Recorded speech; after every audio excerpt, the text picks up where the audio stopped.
மாண்புமிகு பேரவைத் தலைவர் அவர்களே, ஒரே ஒரு விஷயத்தை மட்டும் சொல்லி நன்றி சொல்லிக்கிறேன்.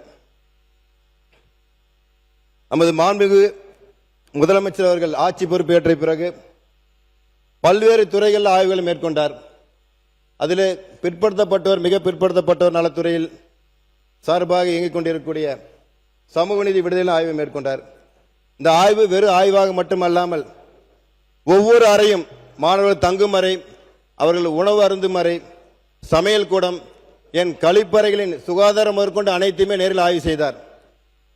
ஆய்வு மட்டும் இல்லாமல் அந்த மாணவர்கள் உரையாடினார். அந்த மாணவர்களை கூப்பிட்டு, தம்பி எப்படி இருக்கிறீங்க, சாப்பாடுலாம் எப்படி இருக்கு, ஃபுட்டெல்லாம் கரெக்டான உங்க மெனு பிரகாரம் தான் வருதா, அப்புறம் உங்க ஃப்ரீ டைம்ல என்ன பண்ணுவீங்க, உங்க பொழுதெல்லாம் எப்படி உங்களுக்கு கழிக்கிறீங்க, அதெல்லாம் உங்களுக்கு டைம் எல்லாம் இருக்குது, அதெல்லாம் என்ன மாதிரி செய்வீங்கன்னு கேட்டாரு.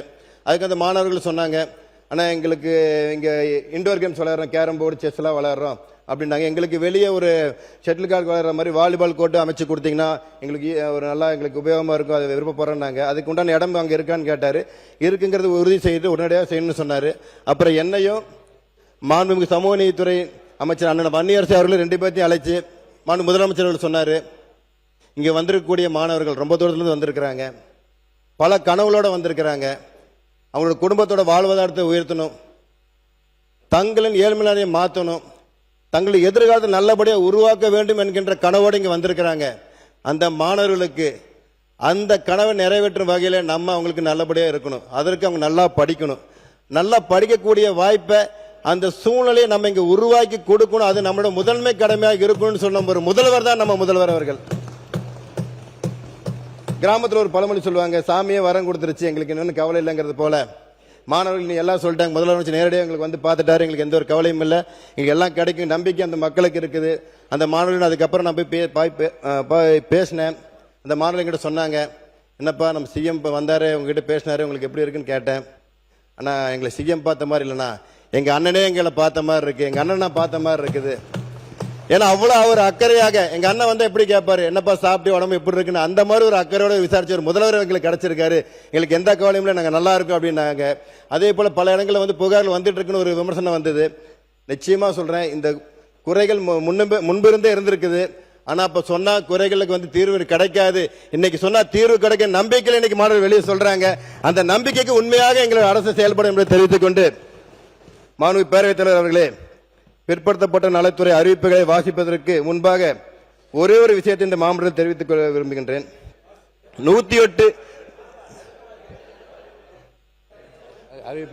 நன்றி நன்றி நன்றி நன்றி சொல்லி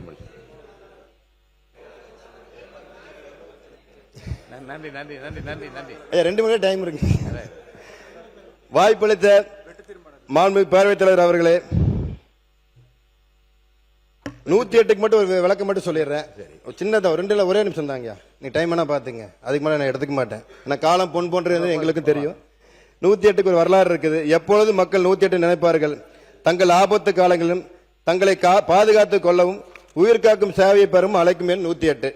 ஆபத்து காலங்கள் 108 அவசர உதவி போல தமிழக மக்கள் தங்கள் அச்சத்தையும் பிரச்சனையும் போக்க தமிழக வெற்றி கழகத்துக்கு 108 எம்எல்ஏக்களை பரிசாக வழங்கியுள்ளார்கள் மட்டும் தெரிவித்துக் கொண்டு, வாய்ப்பளித்த மாண்பு பேரவைத் தலைவர் அவர்களுக்கும், எனக்கு வாய்ப்பளித்து சட்டமன்றத்துக்கு அனுப்பி வைத்த கோவை வடக்கு தொகுதி மக்களுக்கும் கோவை மாவட்ட பொதுமக்களுக்கும் என் உயிரின் மேலான தமிழக வெற்றி கழக சொந்தங்களுக்கும்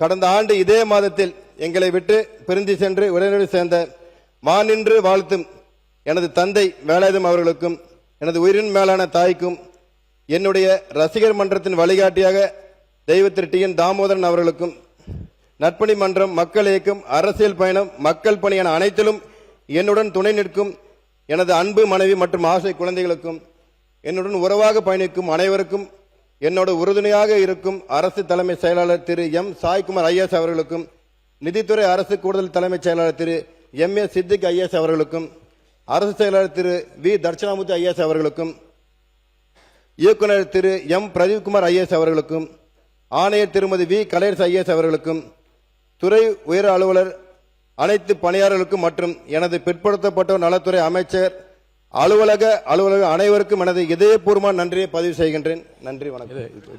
வெட்டு தீர்மானம் திரும்ப பெற்றுக்கொண்டு அது படிச்சிருங்க.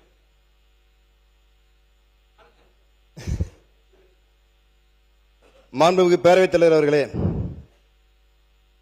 பிற்படுத்தப்பட்டோர், மிக பிற்படுத்தப்பட்டோர் மற்றும் சீர்மரபினர் நலத்துறையின் மானிய கோரிக்கையின் மீது மாண்புமிகு உறுப்பினர்கள் இங்கே வெட்டு தீர்மானம் தந்திருக்கிறார்கள். துறை சார்ந்து பல்வேறு நல்ல ஆலோசனைகளையும் அறிவுரைகளையும் மாண்புமிகு உறுப்பினர்கள் அவையின் முன் எடுத்துரைத்துள்ளீர்கள். இந்த வெட்டு தீர்மானங்களுக்கெல்லாம் கொள்கை விளக்க குறிப்பிலும் எனது பதிலுரையிலும் பல விரிவான விளக்கங்களை அளித்துள்ளேன். எனவே இந்த பதிலுரை ஏற்று மாண்புமிகு உறுப்பினர்கள் தங்களது வெட்டு தீர்மானங்களை திரும்ப பெற்றுக்கொண்டு இந்த மானிய கோரிக்கையை நிறைவேற்றி தருமாறு மாண்புமிகு பேரவைத் தலைவர் அவர்கள் வாயிலாக கேட்டுக்கொள்கின்றேன்.